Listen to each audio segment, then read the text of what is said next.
High സുഹൃത്തുക്കളെ, EyePlus training സൊല്യൂഷൻസിലേക്ക് എല്ലാവർക്കും സ്വാഗതം. ഇന്ന് ഞാനിവിടെ പറയാൻ പോകുന്നത് വളരെ പ്രധാനപ്പെട്ട ഒരു കാര്യമാണ്. നമ്മുടെ 2023 അവസാനമായപ്പോഴേക്കും നമ്മുടെ LP-UP അസിസ്റ്റന്റ് പരീക്ഷയ്ക്കുള്ള നോട്ടിഫിക്കേഷൻ PSC തയ്യാറാക്കി പുറത്തിറക്കി. നമുക്ക് ഏവരും താല്പര്യത്തോടു കൂടി ഇരുന്നതാണ്, ശ്രദ്ധയോടുകൂടി ഇരുന്നതാണ് എന്നാണ് ഈ നോട്ടിഫിക്കേഷൻ വരിക എന്നുള്ളത്. അപ്പോൾ DLED അതേപോലെ തന്നെ B.Ed പാസ്സായ ഒട്ടനവധി ആളുകളാണ് ഇതിന് പ്രതീക്ഷിച്ചിരുന്നത്. മാത്രവുമല്ല, ഈ ഒരു പരീക്ഷയിലൂടെ നമുക്കറിയാം ആയിരക്കണക്കിന് അധ്യാപകരായിരിക്കും നമ്മുടെ സംസ്ഥാനത്തുടനീളം അവിടെ പോസ്റ്റിംഗ് ലഭിക്കാൻ പോകുന്നത്. അപ്പോൾ അധ്യാപകരെ സംബന്ധിച്ചുള്ള, അധ്യാപകരാകാൻ പോകുന്ന വ്യക്തികളെ സംബന്ധിച്ചിടത്തോളം വളരെ പ്രാധാന്യമുള്ള ഒരു നോട്ടിഫിക്കേഷൻ ആയിരുന്നു. 2023 ഡിസംബർ മാസം 29-ാം തീയതി നോട്ടിഫിക്കേഷൻ വന്നു. അത് ആപ്ലിക്കേഷൻ അന്ന് തന്നെ തുടങ്ങി. 2023 ഡിസംബർ 29-ന് തന്നെ ആപ്ലിക്കേഷൻ നമുക്ക് അയക്കാനുള്ള അവസരമുണ്ടായിരുന്നു. നമുക്ക് അതിൻ്റെ ലാസ്റ്റ് ഡേറ്റ് ശ്രദ്ധിച്ചുകൊള്ളുക, ജനുവരി 31, 2024 ജനുവരി മാസം 31-ാം തീയതിയാണ്. കുറേയധികം കുട്ടികൾ ആദ്യ ദിവസങ്ങളിൽ തന്നെ അപ്ലൈ ചെയ്തു തുടങ്ങി.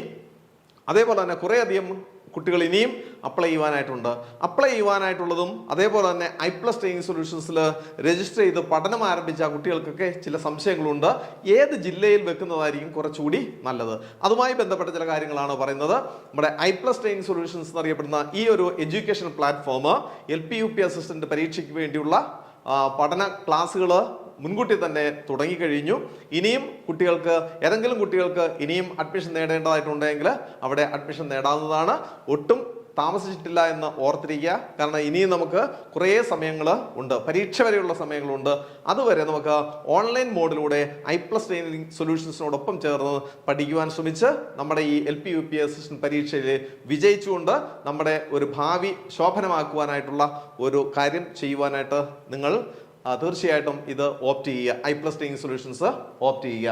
അപ്പം നമുക്ക് ഈ കഴിഞ്ഞ 2019 നടന്ന LP-UP അസിസ്റ്റന്റ് പരീക്ഷയിൽ ഓരോ ജില്ലയിലും എത്രമാത്രം പോസ്റ്റുകളായിരുന്നു ഉണ്ടായിരുന്നത്, അല്ലെങ്കിൽ 2023 വരെയൊക്കെ ആയപ്പോഴേക്കും എത്രമാത്രം അധ്യാപകരെയാണ് അവിടെ പോസ്റ്റ് ചെയ്തതെന്നുള്ളത് നമുക്കൊരു തെളിച്ചം തരുന്ന കാര്യമായിരിക്കും ഏത് ജില്ലയിലേക്ക് നമുക്ക് അപേക്ഷ കൊടുക്കണമെന്നുള്ളത്. നമുക്കിവിടെ നോക്കാം. തിരുവനന്തപുരം ജില്ലയിൽ UP സ്കൂൾ അസിസ്റ്റന്റ് ആയിട്ട് UPSC ആയിട്ട് 261 പേരെയാണ് ഇതുവരെയായിട്ട് പോസ്റ്റ് ചെയ്തിരിക്കുന്നത്. അതേസമയം കൊല്ലം ജില്ലയിലാണെങ്കിൽ 106 പേരും, പത്തനംതിട്ട ജില്ലയിൽ 28 പേരെയും, ആലപ്പുഴ ജില്ലയിൽ 78 പേരും, കോട്ടയം ജില്ലയിൽ 41 പേരും, എറണാകുളം ജില്ലയിൽ 126 പേരും, ഇടുക്കി ജില്ലയിൽ 42 പേര്. 7 ജില്ലകളുടെ കാര്യം നമുക്ക് ഇപ്പൊ നോക്കാം. അപ്പൊ ഈ 7 ജില്ലകളിൽ എത്രമാത്രമാണ് പോസ്റ്റിംഗ് നടന്നിരിക്കുന്നു എന്ന് നമുക്ക് ഒന്ന് ശ്രദ്ധിക്കുക. അപ്പോൾ എന്നോടൊരു സുഹൃത്ത് ചോദിക്കുകയുണ്ടായി, പത്തനംതിട്ട ജില്ലയിൽ നമുക്ക് UPSC വെച്ചാൽ നന്നായിരിക്കുമോ എന്ന്. ആലോചിച്ച് നോക്കുക, നിങ്ങളാണ് ഡിസിഷൻ എടുക്കേണ്ടത്. പത്തനംതിട്ട ജില്ലയിൽ 28 പേരെ മാത്രമേ UPSC ആയിട്ട് ഇതുവരെയായിട്ട് പോസ്റ്റ് ചെയ്തിട്ടുള്ളൂ. ഇനിയുമുള്ള സമയങ്ങളിൽ ആ ലിസ്റ്റ് ക്യാൻസൽ ആവാൻ ഏതാനും മാസങ്ങൾ മാത്രമേ ഉള്ളൂ. ഒരു പക്ഷേ വളരെ വിരലിലെണ്ണാവുന്ന ആളുകളെ മാത്രമേ പോസ്റ്റ് ചെയ്യുവാനായിട്ട് സാധ്യതയുള്ളൂ. അതേസമയം നോക്കിക്കേ, തിരുവനന്തപുരം ജില്ലയിൽ 261 പേരെ UPSC ആയിട്ട് പോസ്റ്റ് ചെയ്ത് കഴിഞ്ഞു. തൊട്ടടുത്ത കൊല്ലം ജില്ലയിൽ 106 പേരുണ്ട്. ആലപ്പുഴ ജില്ലയിൽ 78 പേരേ ഉള്ളൂ. അപ്പോൾ ഈ പത്തനംതിട്ട ജില്ലയിൽ താമസിക്കുന്നവര് അവരുടെ സ്വന്തം ജില്ലയിൽ UPSC ആയിട്ട് വെക്കണമോ എന്നുള്ളത് നിങ്ങൾ ഈ ലിസ്റ്റ് പ്രകാരം ആലോചിച്ച് നോക്കുക. ഏത് ജില്ലയിലാണ് വെക്കേണ്ടത്? കോട്ടയത്ത് 41 പേരെ മാത്രമേ ഉള്ളൂ, ആലപ്പുഴ 78 പേര് മാത്രമേ ഉള്ളൂ, ഇടുക്കി ജില്ലയിൽ 42 പേരേ ഉള്ളൂ. അപ്പൊ നമുക്ക് ഈ സൗത്ത് കേരള ആ ഭാഗത്തേക്ക് നമ്മൾ നോക്കുമ്പോൾ 7 ജില്ലകൾ നോക്കുമ്പോൾ തിരുവനന്തപുരം ജില്ലയിൽ ഏറ്റവും കൂടുതൽ 261 പേരും, കൊല്ലം ജില്ലയിൽ 106 പേരും, എറണാകുളം ജില്ലയിൽ അതേപോലെ തന്നെ 126 പേരുമാണ് ഉള്ളത്. അപ്പൊ അതൊന്ന് ശ്രദ്ധിക്കുക. അതേപോലെ തന്നെയാണ് നമുക്ക് മറ്റ് ജില്ലകളുടെ കാര്യം എങ്ങനെയാണെന്ന് നമുക്ക് നോക്കാം. തൃശ്ശൂര് 162 UPSCയുടെ പോസ്റ്റിംഗ് നടന്നിട്ടുണ്ട്. പാലക്കാട് 131 മലപ്പുറം ജില്ലയിൽ 265 കോഴിക്കോട് ജില്ലയിൽ 218 കണ്ണൂർ ജില്ലയിൽ 126 വയനാട് ജില്ലയിൽ 54 കാസർഗോഡ് ജില്ലയിൽ 284 UPSC ആണ് അവിടെ അഡ്വൈസ് കൊടുത്ത് അധ്യാപകരായിട്ട് ജോലി കിട്ടിയിരിക്കുന്നത്. അപ്പൊ നമുക്കറിയാം ഏറ്റവും കൂടുതൽ എവിടെയാണ്? കാസർഗോഡ് ജില്ലയിൽ 284 പേര്. അതേപോലെ തന്നെ മലപ്പുറം ജില്ലയിൽ അവിടെയും ഇതേപോലെ വളരെ കൂടുതലായിട്ട് പോസ്റ്റിംഗ് നടത്തുന്നുണ്ട്, 265 പേര്. കോഴിക്കോട് ജില്ലയിൽ 218 പേര്. വയനാട് ജില്ലയിലാണ് നമ്മൾ നോക്കുമ്പോൾ ആ കാറ്റഗറി നോക്കുമ്പോൾ ഏറ്റവും കുറവായിട്ടുള്ളത്. അപ്പോൾ ഓരോ ജില്ലയിലെയും പോസ്റ്റിംഗ് നിങ്ങൾ ഒന്ന് മനസ്സിലാക്കുക. എത്രമാത്രമാണ് മുൻകാലങ്ങളിൽ അവിടെ നിയമനം കൊടുത്തിട്ടുള്ളത്. അങ്ങനെയാണെങ്കിൽ ഈ വരുന്ന വർഷങ്ങളിൽ, അതായത് ഇപ്പോൾ നോട്ടിഫിക്കേഷൻ വന്നിരിക്കുന്നു, നോട്ടിഫിക്കേഷൻ വരുമ്പോൾ സ്വാഭാവികമായിട്ട് ഏതെല്ലാം ജില്ലകളിലാണ് അവിടെ വേക്കൻസി കൂടുതൽ ഉണ്ടാകാൻ സാധ്യത എന്ന് നിങ്ങൾ പരിശോധിക്കുമ്പോൾ മനസ്സിലാവും. ക്ലിയർ ആയല്ലോ? അപ്പോൾ ഏതെല്ലാം ജില്ലകളിലാണ് UPSCയുടെ പോസ്റ്റുകൾ വരാൻ സാധ്യതയുള്ളത് എത്രമാത്രമായിരിക്കുമെന്ന് ഊഹിക്കാം. ഇത് കഴിഞ്ഞ വർഷം പോസ്റ്റിംഗ് നടത്തിയവരുടെയാണ്. അപ്പോൾ അതുപോലെ തന്നെയാണ് നീ ഏറ്റക്കുറച്ചിലുകൾ ഉണ്ടാവും. എങ്കിലും ഏറ്റവും കൂടുതലായിട്ട് അല്ലെങ്കിൽ ഏറ്റവും കുറവ് UPSC ആയിട്ട് ഏറ്റവും കുറവ് വിളിക്കുക ഏത് ജില്ലയിലാണെന്നുള്ളതൊരു ധാരണ നിങ്ങൾക്ക് ഉണ്ടായിട്ടുണ്ട്. ഇനി നമുക്ക് അതേപോലെ തന്നെ നമുക്ക് LPSCയുടെ കാര്യം കൂടെ നമുക്ക് നോക്കാം. LPSC തിരുവനന്തപുരം ജില്ലയിൽ 358 പേരെയാണ് പോസ്റ്റ് ചെയ്തിരിക്കുന്നത്. കൊല്ലം ജില്ലയിൽ 314, പത്തനംതിട്ട ജില്ലയിൽ 202, ആലപ്പുഴ ജില്ലയിൽ 127, കോട്ടയം ജില്ലയിൽ 119, എറണാകുളം ജില്ലയിൽ 99 പേര്, ഇടുക്കി ജില്ലയിൽ 52. നമ്മൾ നേരത്തെ കണ്ടതാണ് അവിടെ പത്തനംതിട്ട ജില്ലയിലെ UPSC വളരെ കുറവായിരുന്നു, 28 ആണെന്നൊക്കെ നമ്മൾ പറഞ്ഞു. പക്ഷേ LPSCയുടെ കാര്യം വന്നപ്പോൾ നോക്കിക്കേ, അവിടെ 202 LPSC പോസ്റ്റ് ഇതുവരെ പോസ്റ്റ് ചെയ്ത് കഴിഞ്ഞു. 202. ഏറ്റവും കൂടുതൽ എവിടെയാണ്? അവിടെ തിരുവനന്തപുരം ജില്ല തന്നെയാണ്, 358 പേരും. കൊല്ലം ജില്ലയിൽ 314 പേരുമാണ്. ആലപ്പുഴ ജില്ലയിൽ 127, കോട്ടയം ജില്ലയിൽ 119, എറണാകുളം ജില്ലയിൽ വെറും 92 വേക്കൻസി മാത്രമേ ഉണ്ടായിരുന്നുള്ളൂ. 92 വരെ മാത്രമേ പോസ്റ്റ് ചെയ്തിട്ടുള്ളൂ. ഇടുക്കി ജില്ലയിൽ താരതമ്യേന അവിടെ LPയിലും UPയിലും കുറവാണ്. 52 പേര് മാത്രമേ അവിടെ നിയമനം കൊടുത്തിട്ടുള്ളൂ. അപ്പൊ അതിൽ നിന്ന് നമുക്ക് ഏറെക്കുറെ നമുക്ക് LPSCയുടെ കാര്യം നമ്മൾ ഒരു തീരുമാനത്തിൽ എത്തിയിട്ടുണ്ട്. അവിടെ LPSC എന്ന് പറയുമ്പോൾ ഈ 7 ജില്ലകൾ നോക്കുമ്പോൾ അവിടെ തിരുവനന്തപുരം, കൊല്ലം, പത്തനംതിട്ട, അത് ഈ ജില്ലകൾ വളരെ കൂടുതലായിട്ട് നിയമനം ലഭിച്ചിട്ടുള്ള ആളുകളാണ്. അപ്പോൾ ഓർത്തിരിക്കുക, പത്തനംതിട്ടയുടെ കാര്യം പറയുമ്പോൾ നമുക്ക് ഒരു കാര്യം മനസ്സിലായി, അവിടെ LPSCക്ക് സാമാന്യം നല്ല രീതിയിൽ പോസ്റ്റിംഗ് നടന്നിട്ടുണ്ട്, 202 പേര്. പക്ഷേ UPSCയിൽ മാത്രമേ ഉള്ളൂ 28 പേര്. അപ്പോൾ ഓർത്തിരിക്കുക, ഏത് ജില്ല ഞാൻ UPSC ആണെങ്കിൽ ഏത് ജില്ലയിൽ എനിക്ക് അപ്ലൈ ചെയ്യുന്നതായിരിക്കും കുറെ കൂടെ കൺവീനിയന്റ്. എല്ലാം അവരവരുടെ സൗകര്യം. ഞാൻ പറഞ്ഞു തരാം മറ്റൊരു കാര്യം കൂടി. അപ്പോൾ അടുത്ത LPയുടെ നമുക്ക് ബാക്കി 7 ജില്ലകളുടെ കൂടെ നോക്കാം. തൃശ്ശൂർ ജില്ലയിൽ അവിടെ നല്ല രീതിയിൽ പോസ്റ്റിംഗ് നടത്തുന്നുണ്ട്, 342 തൃശ്ശൂർ ജില്ലയിൽ. പാലക്കാട് ജില്ലയിൽ 208 പേരും. മലപ്പുറം ജില്ലയിൽ 999, അതായത് 1000 നമുക്ക് കൂട്ടിക്കൂ. അതിലധികം ഇപ്പോൾ ഈ ദിവസങ്ങളായിട്ട് ചിലപ്പോൾ പോസ്റ്റിംഗ് നടത്തുന്നുണ്ടെങ്കിൽ 1000-ൽ പുറത്ത് വന്നിട്ടുണ്ട്. കോഴിക്കോട് ജില്ലയിൽ 332, കണ്ണൂർ ജില്ലയിൽ 104, അതേപോലെ തന്നെ വയനാട് ജില്ലയിൽ അതും കുറവാണ്. ഇടുക്കി, വയനാട് ജില്ലയിൽ LPയും UPയും താരതമ്യേന വളരെ കുറച്ചു പേരെ മാത്രമേ നിയമനം നടത്താറുള്ളൂ. കാസർഗോഡ് ജില്ലയിലും സാമാന്യം നല്ല രീതിയിൽ ഇവിടെ പോസ്റ്റിംഗ് നടത്തുന്നുണ്ട്, 324. അപ്പോൾ വടക്കൻ ജില്ലകളിൽ തൃശ്ശൂർ, പാലക്കാട്, മലപ്പുറം, കോഴിക്കോട്, കണ്ണൂർ, വയനാട്, കാസർഗോഡ് ജില്ലകളിൽ ഉള്ള LPSCയുടെ പോസ്റ്റിംഗ് ആണ് നമ്മൾ കണ്ടിരിക്കുന്നത്. അപ്പോൾ മലപ്പുറം ജില്ലയിൽ തന്നെ LPSC എന്ന് പറയുന്നത് എത്രയാണ്? 1000-ലധികം പേരെയാണ് അവിടെ നിയമനം കൊടുത്തിരിക്കുന്നത്. അപ്പൊ ഇതാണ് നമുക്ക് നിയമനവുമായി ബന്ധപ്പെട്ട് അവിടെ ഇതുവരെയുള്ള നിയമനം നമ്മൾ നോക്കുമ്പോൾ നമുക്ക് കാണുവാനായിട്ട് സാധിക്കുന്നത്. ഇനി ചോദിക്കുന്ന ഒരു കാര്യമാണ് കട്ട് ഓഫ്. എല്ലാവരും ചോദിക്കുന്ന ഒരു കാര്യമാണ്, അവിടുത്തെ കട്ട് ഓഫ് എത്രയാണ്? കട്ട് ഓഫ് എത്ര? നമ്മൾ അതുകൂടി ഒന്ന് ഡിസ്കസ് ചെയ്യുന്നു. കട്ട് ഓഫ്, UPയുടെ കട്ട് ഓഫ് 61 മാർക്കാണ് കട്ട് ഓഫ്. കൊല്ലം ജില്ലയിൽ 63.33 ആണ്. പത്തനംതിട്ട ജില്ലയിൽ 55 ആണ്. അപ്പൊ അവിടെയും ശ്രദ്ധിക്കേണ്ടത് എന്താണ്? അവിടെ പത്തനംതിട്ട ജില്ലയിൽ കട്ട് ഓഫ് കുറവായിരുന്നു, 55. അതിനേക്കാൾ കുറവുള്ളവരുണ്ട്. ആലപ്പുഴ ജില്ലയിൽ 54.67, കോട്ടയം ജില്ലയിൽ 55.67, എറണാകുളം ജില്ലയിൽ 61.33, ഇടുക്കി ജില്ലയിൽ UPയുടെ കട്ട് ഓഫ് 50.33 ആയിരുന്നു. അതേപോലെ തന്നെ ബാക്കിയുള്ള വടക്കൻ ജില്ലകൾ നമ്മൾ നോക്കുമ്പോൾ തൃശ്ശൂർ ജില്ലയിൽ 61.33, പാലക്കാട് ജില്ലയിൽ 60.33, മലപ്പുറം ജില്ലയിൽ 62 കട്ട് ഓഫ്. അപ്പൊ നമ്മൾ ശ്രദ്ധിക്കേണ്ട ഒരു കാര്യം കൂടിയുണ്ട്. മലപ്പുറം ജില്ലയിൽ UPയുടെ കട്ട് ഓഫ് അവിടെ എത്രയായിരുന്നു? 62. കോഴിക്കോട് ജില്ലയിൽ 66, കണ്ണൂർ ജില്ലയിൽ 65, വയനാട് ജില്ലയിൽ 53.33, കാസർഗോഡ് ജില്ലയിൽ 61.77. ഇതാണ് കട്ട് ഓഫ്. 14 ജില്ലകളുടെയും കട്ട് ഓഫ് ആണ് നമ്മുടെ UPയുടെ കട്ട് ഓഫ് ആണ് നമ്മൾ ഇപ്പോൾ കണ്ടത്. ഇനി നമുക്ക് LPSCയുടെ കട്ട് ഓഫ് നമുക്ക് നോക്കാം. തിരുവനന്തപുരം ജില്ലയിൽ അവിടെ 358 പോസ്റ്റിംഗ് ഒക്കെ നടത്തുന്നുണ്ട്. അവിടുത്തെ കട്ട് ഓഫ് എത്രയായിരുന്നു? 42.33 ആണ് കട്ട് ഓഫ്. കൊല്ലം ജില്ലയിൽ 41.33, പത്തനംതിട്ട ജില്ലയിൽ ശ്രദ്ധിക്കുക, 30.67 ഏറ്റവും കുറവുള്ള ഒരു ജില്ലകളിൽ ഒന്നാണ്. ഇടുക്കിയിലാണ് ഏറ്റവും കുറവ്. അപ്പൊ അതുപോലെ തന്നെ പത്തനംതിട്ട ജില്ലയിലും താരതമ്യേന മറ്റ് സമീപ ജില്ലകളെക്കാൾ അവിടെ കട്ട് ഓഫ് കുറവായിരുന്നു, 30.67. ആലപ്പുഴ ജില്ലയിൽ 30.67 തന്നെയാണ്. കോട്ടയം ജില്ലയിൽ അത് വീണ്ടും കുറവാണ്, 28.33 ഉള്ളൂ. എറണാകുളം ജില്ലയിൽ 34, ഇടുക്കി ജില്ലയിൽ അവിടെ 26.67 അതായിരുന്നു അവിടുത്തെ കട്ട് ഓഫ്. LPSAയുടെ കട്ട് ഓഫ് തൃശ്ശൂർ ജില്ലയിൽ 38, പാലക്കാട് ജില്ലയിൽ 41.33, മലപ്പുറം ജില്ലയിൽ 50 മാർക്കായിരുന്നു കട്ട് ഓഫ്. കോഴിക്കോട് ജില്ലയിൽ 46, കണ്ണൂർ ജില്ലയിൽ 37.33, വയനാട് ജില്ലയിൽ 32.33, കാസർഗോഡ് ജില്ലയിൽ 36.33.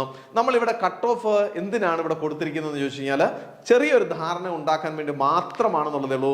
ഒരു കാരണവശാലും ഈ കട്ട് ഓഫ് വെച്ചുകൊണ്ട് നിങ്ങൾ പഠിക്കുവാൻ ശ്രമിക്കരുത്. ചിലർക്ക് അങ്ങനെ ഒരു ധാരണയുണ്ട്, ഒരു 46 മാർക്ക് അല്ലെങ്കിൽ 40 മാർക്ക് അല്ലെങ്കിൽ 32 മാർക്ക് മതിയായിരുന്നല്ലോ. എൻ്റെ ജില്ല, ഞാൻ വയനാട് ജില്ലയാണ്, 32.33 അതുകൊണ്ട് ഒരു 35 മാർക്കൊക്കെ കിട്ടിക്കഴിഞ്ഞാൽ ഞാൻ അവിടെ ലിസ്റ്റിനകത്ത് വരും. ഒരിക്കലും അങ്ങനെ ചിന്തിക്കരുത്. കട്ട് ഓഫ് മാർക്ക് വെച്ചുകൊണ്ട് ഒരു കാരണവശാലും നിങ്ങൾ ഒരു നിഗമനത്തിൽ നിങ്ങൾ എത്താൻ പാടില്ല. എങ്ങനെയാണ് കട്ട് ഓഫ് ഉണ്ടാക്കുന്നത് നമുക്ക് നോക്കാം. എന്തിൻ്റെയൊക്കെ അടിസ്ഥാനത്തിലാണ് കട്ട് ഓഫ് വരിക? Factors affecting cut off. Cut ഓഫിനെ സ്വാധീനിക്കുന്ന ചില ഘടകങ്ങളുണ്ട്. ഓരോ വർഷത്തെയും പരീക്ഷ നമ്മൾ നോക്കുക, ക്വസ്റ്റ്യൻ പേപ്പർ എടുക്കുക. ആ ക്വസ്റ്റ്യൻ പേപ്പറിനകത്ത് അത് ഏതെല്ലാം ക്വസ്റ്റ്യനുകൾ ഏതെല്ലാം തരത്തിലായിരുന്നു? അത് ഈസി ലെവലായിരുന്നോ ക്വസ്റ്റ്യൻ പേപ്പർ, അതോ ഒരു മോഡറേറ്റ് ലെവലാണോ, ടഫ് ലെവലാണോ? ഇതൊരു പ്രധാനപ്പെട്ട ഘടകമാണ്. വളരെ കടുപ്പമുള്ള ചോദ്യമാണെങ്കിൽ നമുക്കറിയാം പല ചോദ്യങ്ങളും തെറ്റിപ്പോകും. അപ്പൊ നമ്മുടെ മാർക്ക് കുറവായിരിക്കും. അപ്പൊ കട്ട് ഓഫ് വളരെ കുറവായിരിക്കും. ചിലപ്പോൾ 20 മാർക്ക് കാണും കട്ട് ഓഫ്. അപ്പൊ കട്ട് ഓഫ് എന്ന് പറയുന്നത് ആ ചോദ്യപേപ്പറിന്റെ ലെവലിനെ അടിസ്ഥാനമാക്കി ഒരു ഫാക്ടർ, നിരവധി ഫാക്ടർ ഉണ്ട്. അതിൽ ഒരു ഫാക്ടർ എന്ന് പറഞ്ഞാൽ ആ വർഷം അല്ലെങ്കിൽ അപ്പോൾ നടത്തിയ പരീക്ഷയുടെ ചോദ്യപേപ്പറിന്റെ ടഫ്നെസ് അനുസരിച്ചിരിക്കും. ഈസി ആണെങ്കിൽ കട്ട് ഓഫ് കൂടുതലായിരിക്കാം, മോഡറേറ്റ്, ടഫ് എന്നിങ്ങനെയുള്ള ചോദ്യങ്ങൾ, ആ ചോദ്യങ്ങളെ അടിസ്ഥാനമാക്കിയാണ് കട്ട് ഓഫ് ചെയ്യുക. 2, statement questions in the exam. ഈ എക്സാമിനേഷനകത്ത് സ്റ്റേറ്റ്മെന്റ് ക്വസ്റ്റ്യനുകൾ ഉണ്ടെന്ന് വിചാരിക്കുക. കൂടുതൽ സ്റ്റേറ്റ്മെന്റ് ചോദ്യങ്ങൾ ഉണ്ടെങ്കിൽ ആ ഓരോ സ്റ്റേറ്റ്മെന്റ് ചോദ്യങ്ങളും നമ്മൾ ആലോചിച്ച് ചിന്തിച്ച് ഉത്തരം എഴുതുമ്പോഴേക്കും സമയം കുറച്ചുകൂടി എടുക്കുന്നതായിരിക്കും. മാത്രമല്ല അതിൻ്റെ പോസിബിലിറ്റി, അപ്പോൾ സാധാരണ ഒരു ചോദ്യം 4 ഓപ്ഷൻസ് ഉണ്ട്. ആ ഓപ്ഷൻസ് കറക്റ്റായിട്ടുള്ള ചോദ്യവും കറക്റ്റായിട്ട് അവിടെ ഉത്തരവും കിടക്കുന്നത് നമ്മൾ പഠിച്ചിട്ടുള്ളതാണ്. പെട്ടെന്ന് നമുക്ക് ആ ചോദ്യത്തിൻ്റെ ഉത്തരത്തിലേക്ക് എത്തുവാനായിട്ട് സാധിക്കും, ഈസി ആയിട്ട് കാര്യം നടക്കും. പക്ഷെ ചില സ്റ്റേറ്റ്മെൻറ്റുകൾ ഉണ്ടെങ്കിൽ ആ സ്റ്റേറ്റ്മെൻറ്റുകൾ ഓരോന്നും വായിച്ച് അത് എങ്ങനെയൊക്കെയാണ് കൊടുത്തിരിക്കുന്നതെന്നൊക്കെ ചിന്തിച്ച് വിശകലനം ചെയ്ത് ഉത്തരത്തിലേക്ക് എത്തുമ്പോൾ ശകലം സമയം കൂടുതലെടുക്കും, ഒരുപക്ഷെ തെറ്റാനുള്ള സാധ്യതയും കൂടുതലായിരിക്കും. അപ്പം അങ്ങനെയുള്ള ചോദ്യങ്ങൾ എത്രമാത്രം ഈ ചോദ്യ പേപ്പറിൽ ഉൾപ്പെടുത്തിയിരിക്കുന്നു? ഒരു 50% ചോദ്യങ്ങൾ ആ തരത്തിലാണോ, അല്ലെങ്കിൽ 40% ചോദ്യങ്ങൾ ആ തരത്തിലാണോ? അതിനെയൊക്കെ അടിസ്ഥാനമാകും ഈ കട്ട് ഓഫ് വ്യത്യാസം വന്നേക്കാം. മറ്റൊന്ന്, number of candidate short list in the main list, അല്ലെങ്കിൽ ഈ ഷോർട്ട് ലിസ്റ്റ് ചെയ്യാൻ പോകുന്നു. ഇവിടെയാണ് ഈ കട്ട് ഓഫിന്റെ ഏറ്റവും വലിയ പ്രസക്തി. അപ്പോൾ PSCയുടെ ഔദ്യോഗിക വക്താക്കൾ അല്ലെങ്കിൽ അവിടെ PSC ബോർഡ്, ആ PSC ബോർഡാണ് തീരുമാനിക്കുന്നത് തിരുവനന്തപുരം ജില്ലയിൽ നമ്മുടെ ലിസ്റ്റിനകത്ത് എത്ര പേരെ ഉൾപ്പെടുത്തണം. അപ്പം അങ്ങനെ ആദ്യമേ ലിസ്റ്റ് പരീക്ഷ നടന്നു കഴിയുമ്പോൾ ഉടനെ ചോദ്യം വിശകലനം അല്ലെങ്കിൽ ചോദ്യ പേപ്പറുകൾ ആൻസറിങ് നടന്നതിന് ശേഷം എത്രമാത്രം ചോദ്യങ്ങൾ അവിടെ ശരിയാക്കി അല്ലെങ്കിൽ അതിൻ്റെ ആൻസർ അനുസരിച്ച് സ്കോർ കിട്ടുന്നു, ആ സ്കോറിനനുസരിച്ച് ലിസ്റ്റ് അങ്ങ് ഉണ്ടാക്കും. ക്ലിയർ ആയല്ലോ? അപ്പോൾ അവിടെ 8000 പേരാണ് അവിടെ UPSC ആയിട്ട് അപ്ലൈ ചെയ്തെങ്കിൽ 8000 പേരുടെയും ലിസ്റ്റ് ഓട്ടോമാറ്റിക്കായിട്ട് കമ്പ്യൂട്ടറിൽ ഉണ്ടാവുമല്ലോ, ഉണ്ടാവും. അപ്പോഴാണ് അവരാണ് തീരുമാനിക്കുന്നത് ആ ജില്ലയിൽ എത്ര പേരെ ഈ ലിസ്റ്റിനകത്ത് ഉൾപ്പെടുത്തണം. അപ്പോൾ അവർ തീരുമാനിക്കുകയാണ് 1000 പേരുടെ ലിസ്റ്റാണ് നമ്മൾ ഇപ്രാവശ്യം തീരുമാനിക്കുന്നത്, 1000 പേരുടെ. അപ്പോൾ 1000 പേരുടെ ലിസ്റ്റ് ഉണ്ടാക്കുവാനായിട്ട് ഈ ഏറ്റവും കൂടുതൽ മാർക്കിൽ നിന്ന് താഴോട്ട് നോക്കും അവർ. അങ്ങനെ താഴോട്ട് നോക്കുമ്പോൾ ഈ 1000 പേര് എവിടെയാണോ വരുന്നത് അവിടെയാണ് അവർ കട്ട് ഓഫ് നിശ്ചയിക്കുന്നത്. അപ്പോൾ 1000 പേരുടെ ലിസ്റ്റ് 7000 പേരുടെ ലിസ്റ്റ് കിടക്കുന്നു. അതിനകത്ത് നിന്ന് ആദ്യത്തെ 1000 പേരുടെ ആ പേര് അവർ സെലക്ട് ചെയ്യുന്നു. അങ്ങനെ സെലക്ട് ചെയ്യുമ്പോൾ അവർക്ക് കിട്ടുന്ന ആ 1000ാമത്തെ വ്യക്തിക്ക് കിട്ടുന്ന ആ സ്കോർ എന്ന് പറയുന്നത് ചിലപ്പോൾ 38.33 ആയിരിക്കും ആ സ്കോർ. അപ്പം അതാണ് കട്ട് ഓഫ്. അപ്പോൾ ഓരോ പ്രാവശ്യം കട്ട് ഓഫ് എന്ന് പറയുമ്പോൾ വ്യത്യാസമായിട്ട് വരുന്നു. അത് എന്തിനെ അടിസ്ഥാനമാക്കിയിരിക്കുന്നത്? എത്ര പേരെ ലിസ്റ്റിനകത്ത് ഉൾപ്പെടുത്തണമെന്ന് ആ PSC തീരുമാനിക്കും. ആ PSC തീരുമാനിക്കുമ്പോൾ ആ ലിസ്റ്റിൽ, ടോട്ടൽ ലിസ്റ്റിൽ നിന്ന് അത്രയും പേരുടെ പേര് പ്രത്യേകമായി സെലക്ട് ചെയ്യുന്നു. അവരാണ് ഷോർട്ട് ലിസ്റ്റ് ചെയ്യപ്പെടുന്നത്. അതിൽ ഏറ്റവും അവസാനത്തെ ആളുടെ മാർക്ക് എത്രയാണോ അതാണ് കട്ട് ഓഫ് ആയിട്ട് വരുന്നത്. ക്ലിയർ ആയല്ലോ? അപ്പൊ അത് ഒരു പ്രധാനപ്പെട്ട കാര്യമാണ്. അത് PSC ആണ് നിശ്ചയിക്കുന്നത് എത്ര പേരെ ആ ലിസ്റ്റിനകത്ത് ആവശ്യമാണെന്നുള്ളത്. അടുത്ത പ്രിപ്പറേഷൻ ഓഫ് കാൻഡിഡേറ്റ് പ്രധാന ഒരു സംഗതിയാണ്. എത്രമാത്രം ഈ പറയുന്ന വിദ്യാർത്ഥികൾ, അധ്യാപക വിദ്യാർത്ഥികൾ ഈ പരീക്ഷയ്ക്ക് വേണ്ടി തയ്യാറെടുക്കുന്നു. ഒരുപാട് പേരങ്ങ് അപ്ലൈ ചെയ്യും കേട്ടോ. അപ്ലൈ ചെയ്യുന്നവരെല്ലാവരും നല്ല രീതിയിൽ പ്രിപ്പയർ ചെയ്തവരാകുന്നുമില്ല. അപ്പോൾ പ്രിപ്പറേഷൻ വളരെ കാര്യക്ഷമമായിട്ട് പ്രിപ്പയർ ചെയ്യുന്നു. ഉദാഹരണം നമുക്ക് പറയാം, കഴിഞ്ഞ കോവിഡ് കാലത്തിൽ കുറച്ച് പ്രിപ്പറേഷൻ കൂടുതലായിരുന്നു. എന്താണ്? ചിലപ്പോൾ ഏതെങ്കിലുമൊക്കെ മറ്റ് ജോലികളൊക്കെ ചെയ്യുന്ന, ഉദാഹരണത്തിന് ഏതെങ്കിലും അൺഎയ്ഡഡ് സ്കൂളിൽ പഠിപ്പിക്കുന്ന ഒരു ടീച്ചർ ഉണ്ടായിരുന്നു. ആ ടീച്ചർ ദിനം പ്രതി അവരിങ്ങനെ സ്കൂളിൽ പോവുകയൊക്കെ ചെയ്യുമ്പോൾ അവർക്ക് ഒരു PSC പരീക്ഷയ്ക്ക് തയ്യാറെടുക്കുവാനായിട്ടുള്ള സമയം വളരെ കുറവാണ്. കോവിഡ് കാലമായപ്പോൾ എന്ത് പറ്റി? അവർക്ക് വീട്ടിലിരിക്കുക. അപ്പോൾ എന്തെങ്കിലുമൊക്കെ പഠിക്കണമെന്ന് താല്പര്യം വന്നു. മാത്രമല്ല നമ്മൾ ഉൾപ്പെടെയുള്ള പ്ലാറ്റ്ഫോമുകൾ കുറേയധികം ഓൺലൈൻ എഡ്യൂക്കേഷൻ പോർട്ടുകൾ തുടങ്ങിയിട്ടുണ്ടായിരുന്നു. അപ്പോൾ അങ്ങനെയുള്ള സ്ഥലങ്ങളിലൊക്കെ അവർ മെമ്പർഷിപ്പ് എടുത്തു, അവർ പഠിക്കുവാൻ ശ്രമിച്ചു, അവർ നന്നായിട്ട് പഠിച്ചു. അപ്പോൾ അതിനുശേഷം നല്ലൊരു പ്രിപ്പറേഷൻ നടത്തുന്നുണ്ട്. അപ്പോൾ ഒരുപാട് ആപ്ലിക്കൻസ് നന്നായിട്ട് പഠിക്കുമ്പോൾ അവിടെ എന്ത് വരും? അവിടെ കോമ്പറ്റീഷൻ കൂടും. ആ കോമ്പറ്റീഷൻ കൂടുമ്പോൾ കട്ട് ഓഫ് കൂടും. അപ്പോൾ അതൊരു പ്രധാനപ്പെട്ട ഘടകമാണ്. അവിടെ പ്രിപ്പറേഷൻ ഓഫ് കാൻഡിഡേറ്റുകളുടെ പ്രിപ്പറേഷൻ. അപ്പോൾ ഇതെല്ലാം അടിസ്ഥാനമാക്കിയാണ് കട്ട് ഓഫ് ഓരോ പ്രാവശ്യം വരുന്നത്. ഒരിക്കലും നിങ്ങൾ ഈ കട്ട് ഓഫ് നോക്കി ഇതിനനുസരിച്ച് പഠിക്കാൻ നിൽക്കരുത്. കട്ട് ഓഫ് നമുക്ക് ഒന്നിനും ഒരു ഗൈഡൻസ് അല്ല. പക്ഷെ എന്തിനാണ് നമ്മൾ ഇവിടെ തന്നിരിക്കുന്നത്? ചിലർ ചോദിച്ചു, എന്താണ് കട്ട് ഓഫ്, എവിടെയാണ് കട്ട് ഓഫ്, അല്ലെങ്കിൽ എത്ര മാർക്കാണ് കഴിഞ്ഞ പ്രാവശ്യത്തെ കട്ട് ഓഫ്, അതിനനുസരിച്ച് പഠിക്കാൻ. ഒരിക്കലും അങ്ങനെ പഠിക്കാൻ തയ്യാറാവരുത്. കട്ട് ഓഫ് അവിടെ ഇരിക്കട്ടെ. നമുക്ക് കട്ട് ഓഫ് എന്ന് പറയുന്നത് ഈ കാര്യങ്ങളെയൊക്കെ അടിസ്ഥാനമാക്കി എല്ലായ്പ്പോഴും കട്ട് ഓഫ് ഇങ്ങനെ മാറിക്കൊണ്ടേ ഇരിക്കും. ക്ലിയർ ആയല്ലോ? അപ്പോൾ അതാണ് പ്രധാനപ്പെട്ട ഒരു കാര്യം. ഇനിയും ജില്ല സെലക്ട് ചെയ്യുന്നത് ഏതെന്നുള്ള ചോദ്യത്തിന്റെ ഉത്തരം നിങ്ങൾ തന്നെയാണ് കണ്ടെത്തുന്നത്. ഒരു കാര്യം കൂടെ പറയാനായിട്ടുണ്ട്. ഇപ്പോൾ ഞാൻ ഇവിടെ കൊല്ലം ജില്ലക്കാരനാണെന്ന് വിചാരിക്കുക. എൻ്റെ സ്വന്തം ജില്ല കൊല്ലമാണ്. ഞാൻ നോക്കിയപ്പോൾ 1000-ലധികം വേക്കൻസിയാണ് മലപ്പുറത്തുണ്ടായിരുന്നത് LPSC ആയിട്ട്. ശരി, എനിക്ക് സാധ്യത വളരെ കൂടുതലുണ്ടല്ലോ, അവിടെ അത്രയും വേക്കൻസി ഉണ്ടല്ലോ, ഞാൻ നന്നായി പഠിക്കുന്ന ഒരാളുമാണ്, നന്നായി പ്രിപ്പയർ ചെയ്തിട്ടുള്ള, അപ്പോൾ സാധ്യത എനിക്ക് കൂടുതൽ എവിടെയാണ്? മലപ്പുറത്താണ്. ശരി, ഞാൻ മലപ്പുറത്ത് അപ്ലൈ ചെയ്യുന്നു. മലപ്പുറത്ത് അപ്ലൈ ചെയ്താൽ പിന്നെ അറിയാമല്ലോ, ജില്ല മാറാനായിട്ട് ആപ്ലിക്കേഷൻ കഴിഞ്ഞ് ഫിക്സ് ചെയ്തതിന് ശേഷം പിന്നെ മാറാനൊക്കില്ല, അത് പ്രശ്നമായി മാറും. അപ്പോൾ ഏത് ജില്ലയിലാണെന്ന് വെച്ചാൽ സൂക്ഷിച്ച് നമ്മൾ അവിടെ ഉറപ്പിക്കുന്നു. അപ്പോൾ മലപ്പുറത്തേക്ക് വെച്ചു എന്ന് വിചാരിക്കുക. ആദ്യത്തെ ആവേശത്തിൽ നമ്മൾ മലപ്പുറത്ത് വെച്ചു. മലപ്പുറത്ത് വെച്ചപ്പോൾ എനിക്ക് പോസ്റ്റിംഗ് കിട്ടി. മലപ്പുറത്ത് ഏതെങ്കിലും ഒരു സ്കൂളിൽ പോസ്റ്റിംഗ് കിട്ടി. ആ പോസ്റ്റിംഗ് കിട്ടിയാൽ നിങ്ങൾക്ക് ശ്രദ്ധിക്കേണ്ടതാണ്, അവിടുന്ന് ഒരു കാരണവശാലും ആ കാലഘട്ടങ്ങളിൽ ഒന്നും തന്നെ നമുക്ക് ട്രാൻസ്ഫർ ആയി വരാൻ ഒക്കത്തില്ല. ഒരു ജില്ലയിൽ നിന്ന് പോസ്റ്റ് ചെയ്ത് കഴിഞ്ഞാൽ ആ ജില്ലയ്ക്ക് വേണ്ടിയാണ് പോസ്റ്റ് ചെയ്തിരിക്കുന്നത്. അതുകൊണ്ട് ആ ജില്ലയിലെ അധ്യാപകരാണ്. ഒരു കാരണവശാലും ആ കാലഘട്ടങ്ങളിലൊന്നും നിങ്ങൾക്ക് ട്രാൻസ്ഫർ ചെയ്യാനൊക്കത്തില്ല. മിനിമം 5 വർഷം അവിടെ ജോലി ചെയ്യുക. ജോലി ചെയ്തതിനു ശേഷം പിന്നെ നമ്മുടെ സർക്കാർ എഡ്യൂക്കേഷൻ ഡിപ്പാർട്ട്മെന്റ് ഒരു പ്രൊവിഷൻ വെച്ചിട്ടുണ്ട്. എന്താണ്? ഇന്റർ ഡിസ്ട്രിക്ട് ട്രാൻസ്ഫർ എന്നറിയപ്പെടുന്ന ഒരു പ്രോസസ് ഉണ്ട്. 10% അധ്യാപകരെ ഇന്റർ ഡിസ്ട്രിക്ട് ട്രാൻസ്ഫറിലേക്ക് മാറ്റാം. ശരിയാണ്. അപ്പോൾ നമുക്കിവിടെ 100 വേക്കൻസി ഉണ്ടെങ്കിൽ അതിൽ 10 പേര് ഇന്റർ ഡിസ്ട്രിക്ട് ട്രാൻസ്ഫറിലൂടെ വരട്ടെ എന്നാണ് പറഞ്ഞിരിക്കുന്നത്. ആ 10 പേര് അപ്ലൈ ചെയ്യണമെങ്കിലാണ് പറഞ്ഞത് 5 വർഷം, മിനിമം 5 വർഷം അവിടെ വർക്ക് ചെയ്തിരിക്കണം. ആ കൺസേൺഡ് ഏത് ജില്ലയിലാണോ നമ്മൾ സെലക്ട് ചെയ്തത്, എവിടെയാണോ ജോലി കിട്ടിയത്, ആ ജില്ലയിൽ 5 വർഷം നമ്മളിവിടെ നിൽക്കണം. അത് 5 വർഷം അപ്ലൈ ചെയ്യുവാനായിട്ടുള്ള സമയമാണ്. ഒരു കാരണവശാലും 5 വർഷം കൊണ്ടോ 7 വർഷം കൊണ്ടോ 8 വർഷം കൊണ്ടോ ഒന്നും വരാനൊക്കത്തില്ല. Can take more than 5 years. 5 വർഷത്തിൽ കൂടുതൽ ഉറപ്പായിട്ട് എടുക്കും. 5 വർഷം എന്തിനാണ്? അപ്ലൈ ചെയ്യാനാണ്. അപ്ലൈ ചെയ്യുമ്പോൾ അതിനൊരു സീനിയോറിറ്റി ഉണ്ട്. എത്ര പേരാണോ, അപ്പം മലപ്പുറം ജില്ലയിൽ ഒരുപാട് പേര് കാണും നമ്മുടെ സൗത്തിലേക്ക് വരുവാനായിട്ട്, അവർ അപ്ലൈ ചെയ്യും. അതിനകത്ത് സീനിയർ ആരാണോ ആ ആളിനായിരിക്കും ആ ജില്ലയിലേക്ക് കൊടുക്കുക. അപ്പോൾ പല ജില്ലകളിലേക്ക് അപ്ലൈ ചെയ്യുന്നവരുണ്ടാവും.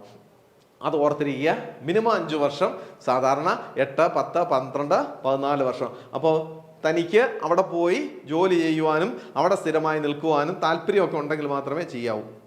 വീട്ടിൽ ഒരുപാട് ബുദ്ധിമുട്ടുകളും കാര്യങ്ങളും പ്രശ്നങ്ങളും ഒക്കെ ഉണ്ട്, സാധ്യതയുണ്ടെന്ന് കൊണ്ട് പെട്ടെന്ന് മലപ്പുറത്തോ അല്ലെങ്കിൽ കാസർഗോഡോ ഒക്കെ വെച്ച് കഴിഞ്ഞാൽ ഓർത്തിരിക്കുക, ദീർഘകാലം അവിടെ സർവീസ് ചെയ്യാൻ താല്പര്യമാണെങ്കിൽ മാത്രമേ അങ്ങനെ പോകാവൂ. സൗത്തിൽ നിന്നുള്ളത് നോർത്തിലേക്ക് പോകുന്നതിൻ്റെ കാര്യമാണ് പറഞ്ഞത്. അതാത് ജില്ലയിൽ അതായിരിക്കും ഏറ്റവും നല്ലത്. പിന്നീട് വേറൊരു കാര്യം കൂടിയുണ്ട്. ഇനി നമുക്ക് ഇങ്ങനെ ഇന്റർ ഡിസ്ട്രിക്ട് ട്രാൻസ്ഫർ കിട്ടിയെന്ന് വിചാരിക്കുക. ഇന്റർ ഡിസ്ട്രിക്ട് ട്രാൻസ്ഫർ കിട്ടി ഇങ്ങ് വന്നു കഴിഞ്ഞാൽ ഇവിടെ വരുമ്പോൾ ഈ ജില്ലയിൽ ഏറ്റവും ജൂനിയർ മോസ്റ്റ് ആയിട്ട് നമ്മൾ മാറും. പിന്നെ ഏറ്റവും ജൂനിയറാണ്. ചിലപ്പോൾ അവിടെ 18 വർഷം സർവീസ് കഴിഞ്ഞ ഒരു അധ്യാപകനായിരിക്കും. ആ അധ്യാപകന് മലപ്പുറം ജില്ലയിൽ നിന്ന് കൊല്ലം ജില്ലയിൽ വന്നു എന്നിരിക്കുക. കൊല്ലം ജില്ലയിൽ വരുമ്പോൾ അവിടുത്തെ ഏറ്റവും ജൂനിയർ മോസ്റ്റ് അധ്യാപകനായിട്ടായിരിക്കും അദ്ദേഹത്തെ അവിടെ ഉൾപ്പെടുത്തുക. അയാളുടെ സീനിയോറിറ്റി അതാണ്. അപ്പോൾ അങ്ങനെ വരുമ്പോൾ അയാൾക്ക് HM പ്രൊമോഷനൊക്കെ വരുമ്പോൾ അത് പ്രശ്നമാണ്. കാരണം ആ ജില്ലയിലെ ജൂനിയറാണ്. ആ ജൂനിയറിന് പെട്ടെന്ന് പ്രൊമോഷൻ കിട്ടുമോ? ഇല്ല. മറ്റുള്ള ജില്ലയിൽ ചിലപ്പോൾ 18 വർഷം കഴിയുമ്പോൾ HM ആയെങ്കിൽ ഇദ്ദേഹം ഇവിടെ 17 വർഷവും കഴിഞ്ഞാൽ ഈ ഇന്റർ ഡിസ്ട്രിക്റ്റുമായിട്ട് വരുന്നത്. ഒരു വർഷം കഴിയുമ്പോൾ അയാൾ ഒരു വർഷത്തെ സീനിയോറിറ്റി ഉള്ളൂ. അപ്പോൾ ഒരു കാരണവശാലും അവിടെ അങ്ങനെ പെട്ടെന്നൊന്നും പ്രൊമോഷൻ കിട്ടത്തില്ല. പ്രൊമോഷനോ പിന്നൊരു ഏതെങ്കിലും തരത്തിലുള്ള ഒരു സ്കൂളിലെ ട്രാൻസ്ഫറുകൾക്കോ ഒക്കെ തന്നെ ഇൻട്രാ ഡിസ്ട്രിക്ട് ട്രാൻസ്ഫറിനൊക്കെ അയാളുടെ സീനിയോറിറ്റി പരിഗണിക്കുന്നത് ഈ ജില്ലയിൽ വന്ന് എന്നാണോ അന്ന് മുതൽ മാത്രമായിരിക്കും. അപ്പോൾ ആ 2 കാര്യങ്ങൾ കൂടി ശ്രദ്ധിക്കുക. അപ്പോൾ ഇങ്ങനെയുള്ള കാര്യങ്ങൾ ശ്രദ്ധിച്ചുകൊണ്ട് മാത്രമേ നമുക്ക് ഏത് ജില്ലയിലേക്ക് അപ്ലൈ ചെയ്യണമെന്നുള്ളത് നമ്മൾ തീരുമാനമെടുക്കാവൂ. നമ്മൾ ഈ പറഞ്ഞിരിക്കുന്ന കാര്യങ്ങളെയൊക്കെ വെച്ചുകൊണ്ട് സാധ്യത ഇതാണ്. ഏതാ, ഇപ്പൊ നിലവിൽ എത്ര പോസ്റ്റിംഗ് നടത്തുന്നുണ്ടോ ഭാവിയിലും ഏകദേശം അതുപോലെ പോസ്റ്റിംഗ് കുറച്ചൊക്കെ വേരിയേഷൻ ഉണ്ടായേക്കാം. എങ്കിലും അതൊക്കെ ആയിരിക്കും. അത് പ്രധാനമായിട്ട് നമ്മൾ നോക്കേണ്ട ഒരു കാര്യമാണ്. അതേസമയം കട്ട് ഓഫിനെ കുറിച്ച് കൂടുതൽ നിങ്ങൾ ഇത് ആങ്സൈറ്റി ആകേണ്ട കാര്യമില്ല. അപ്പൊ ഇതാണ് ഏത് ജില്ലയിലേക്ക് എനിക്ക് അപ്ലൈ ചെയ്യണമെന്നുള്ളതിനുള്ള ഒരു മറുപടി നിങ്ങൾ തന്നെയാണ് കണ്ടെത്തേണ്ടത്. ഇതൊന്ന് അനലൈസ് ചെയ്യുക. അനലൈസ് ചെയ്തതിനു ശേഷം പിന്നീട് ഒരു കാര്യം കൂടി പറയാനായിട്ടുള്ളത്, ഏതെങ്കിലും ഒരു പക്ഷേ റിസർവേഷനുള്ള കാറ്റഗറി ഉണ്ട്. ആ റിസർവേഷനുള്ള കാറ്റഗറിയിൽ ഇതേപോലെ തന്നെ അതിൻ്റെ ഡാറ്റ നമുക്ക് ലഭ്യമാകും. ആ റിസർവേഷൻ ഓരോ റിസർവേഷനും ഈഴവ എത്രയായിരുന്നു, ലാറ്റിൻ കാത്തലിക്സ് എത്രയാണ്, മുസ്ലിമിൻ്റെ എത്രയാണ്, SC എത്രയാണ്, ST എത്രയാണ്, ഇതിൻ്റെ സബ് ഡിവിഷൻസ് ആയിട്ട് നമുക്ക് ലഭ്യമാകും. അതൊന്ന് നോക്കിക്കഴിയുമ്പോൾ അങ്ങനെ ആർക്കെങ്കിലും താല്പര്യം ഉണ്ടെങ്കിൽ അതുകൂടി ഒന്ന് നോക്കിയാൽ കുഴപ്പമില്ല. നമ്മുടെ ജില്ലയിൽ എത്രമാത്രം ആ കാറ്റഗറിയിൽ പോസ്റ്റിംഗ് നടന്നു എന്നുള്ളത്. അപ്പോൾ ഇത് ആലോചിച്ചുകൊണ്ട് മാത്രം ഇനി ആരെങ്കിലും അപ്ലൈ ചെയ്യുവാനായിട്ടുണ്ടെങ്കിൽ കൃത്യമായിട്ട് ഈ 31-ാം തീയതിക്കകം അപ്ലൈ ചെയ്യുക. നല്ല ഒരു വിജയം ഞാൻ ഈ അവസരത്തിൽ ആശംസിക്കുന്നു. പ്രത്യേകം ശ്രദ്ധിക്കുക, ഡിഗ്രി പാസ്സായിട്ടുള്ള TTC അല്ലെങ്കിൽ DLED കഴിഞ്ഞ കുട്ടികൾക്ക് 2 സാധ്യതകളാണുള്ളത്. LPSA ആയിട്ടും LPSA ആയിട്ടും അപ്ലൈ ചെയ്യാം, UPSA ആയിട്ടും അപ്ലൈ ചെയ്യാം. അത് പ്രത്യേകം ശ്രദ്ധിക്കുക. അപ്പോൾ 2 വേക്കൻസികളിലേക്കും ഈ B.Ed കഴിഞ്ഞ വ്യക്തികൾക്കാണെങ്കിൽ ഒരു വേക്കൻസിയേ ഉള്ളൂ. ഏതാണ്, UPSA എന്ന് പറയുന്ന പോസ്റ്റിലേക്ക് മാത്രമേ അവർക്ക് അപ്ലൈ ചെയ്യാനൊക്കെ ഉള്ളൂ. അതേസമയം DLED പാസ്സായതും പക്ഷേ ഡിഗ്രി ഉള്ളതുമായ കുട്ടികൾക്ക് UPSAയും അവിടെ അപ്ലൈ ചെയ്യാം, LPSA അപ്ലൈ ചെയ്യാം. അതേസമയം +2 പ്ലസ് DLED മാത്രമാണെങ്കിൽ അവർക്ക് LPSA മാത്രമായിരിക്കും അപ്ലൈ ചെയ്യാൻ സാധിക്കുക. അപ്പോൾ ഇനി ആരെങ്കിലും അപ്ലൈ ചെയ്യാനായിട്ടുണ്ടെങ്കിൽ എത്രയും വേഗം അപ്ലൈ ചെയ്യുക. നിങ്ങൾക്ക് നല്ലൊരു വിജയം ആശംസിക്കുന്നു. ഇനി ഏതെങ്കിലും കുട്ടികൾക്ക് ഓൺലൈനായിട്ട് പഠിക്കണമെന്ന് താല്പര്യമുണ്ടെങ്കിൽ I+ ട്രെയിനിങ് സൊല്യൂഷൻസിൽ ഇന്ന് തന്നെ ജോയിൻ ചെയ്യുക. വളരെ അഫോർഡബിൾ ആയിട്ടുള്ള ഫീസ് മാത്രമേ ഈ കോഴ്സിന് ഉള്ളൂ. അത് ഏതാനും മാസങ്ങൾ അല്ലെങ്കിൽ നമ്മുടെ പരീക്ഷ വരെയുള്ള ദിവസങ്ങളിൽ എല്ലാ ദിവസങ്ങളിലും നിങ്ങൾക്ക് ഓൺലൈൻ പ്ലാറ്റ്ഫോമിൽ നമ്മുടെ ക്ലാസ്സുകൾ കാണാം. സിലബസ് അനുസരിച്ചുള്ള ക്ലാസ്സുകൾ, മോക്ക് ടെസ്റ്റുകൾ, അതേപോലെ തന്നെ പോയിന്റ്സ് ടു റിമെമ്പർ, പ്രധാനപ്പെട്ട മുൻകാല ചോദ്യ പേപ്പറുകളുടെ ഡിസ്കഷൻ, സംശയ നിവാരണ ക്ലാസ്സുകൾ, ഇവയൊക്കെ ഉണ്ടായിരിക്കും. ഇന്ന് തന്നെ ജോയിൻ ചെയ്യാനായിട്ട് ശ്രമിക്കുക. നന്ദി, നമസ്കാരം.